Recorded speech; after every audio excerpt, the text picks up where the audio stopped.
Welcome to Premier League Match Pack, your weekly guide to all the stats that matter. 130 games have so far been played, with Tottenham Hotspur's unbeaten start coming to an end.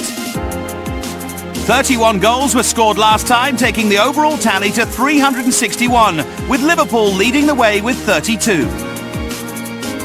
Over 91,000 passes have been successful this season, but the fewest were completed during the last round of matches. While 4,467 aerial battles have been won so far, with a season-high 418 last weekend.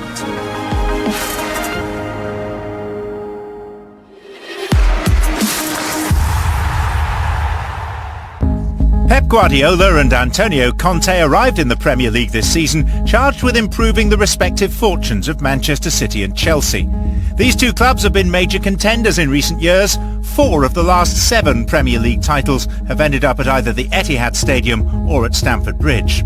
With 13 games now played, the pair are beginning to get their ideas across and are very much in the hunt for this season's top prize. People are intrigued to see how they'd adapt to Premier League life, and both are impressing. Conte's guided the Blues to the top of the table, winning 77% of his matches. Guardiola has tasted defeat just once.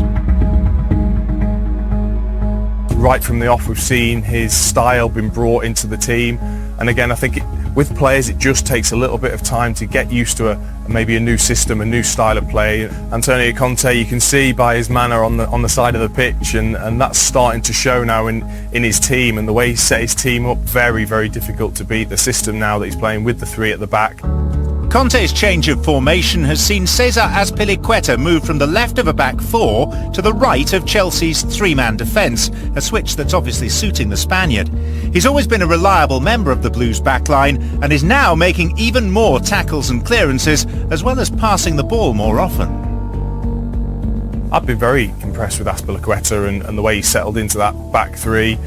He's very, very good on the ball, obviously having been a full-back, and I think that's probably what Conte wants. He wants his players to be comfortable on the ball, but also I think maybe over David Luiz and Gary Cahill, he's just got that extra bit of pace I think that he wants at the back, and that's probably helped him as well. While Chelsea have found a winning formula at the back, City have had no such luck. Guardiola's yet to name the same defensive lineup in consecutive league games, and with just 2 clean sheets so far, perhaps the lack of consistency is affecting his team.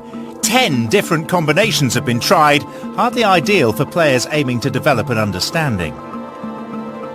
It's so important that you build a relationship between each other over a number of games, and we've seen that over the years with the best defences, with the likes of Manchester United and Arsenal over the years, just how they keep that settled back 4, and I'm sure Pep wants to do that.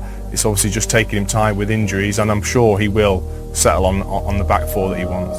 Claudio Bravo's position in goal is established though. The Chilean has certainly been kept busy. On average, he's faced more shots and has made more saves than his Chelsea counterpart Thibaut Courtois. Bravo can boast a higher save percentage than the Belgian too, but he's conceding slightly more often, so it's perfectly plausible that City could crack first in this one. But if they do, last weekend's turnaround at Burnley's Turf Moor will give them belief they can recover. It was the first time under Guardiola that they'd won a league game after falling behind. Of course, City will be hoping to take the lead, and there's every chance that Kevin De Bruyne will be involved if they do. He's got a league-high 7 assists this season, but fellow Belgian star Eden Hazard will also be looking to have a big impact on this game. He's 1 goal short of doubling his tally for the whole of the last campaign. He obviously is loving his football again, and he's showing, the quality that he's got, and not only that, the goals that come with it. He's an exceptional player, and then when you see Kevin De Bruyne on the other side, the ability that he's got in terms of assists and the way his delivery from set pieces is absolutely outstanding. With plenty of quality on both sides, there's the potential for these two to cancel each other out. And incredibly, no team has won a Premier League game in Manchester since September, not even City or United. The last 7 matches in this competition to have been played at either the Etihad or Old Trafford have all been drawn. Fixtures between City and Chelsea usually produce a winner though. Just once on this ground have these two shared the points. Last season saw the hosts claim a comprehensive victory, but this contest looks far more evenly poised.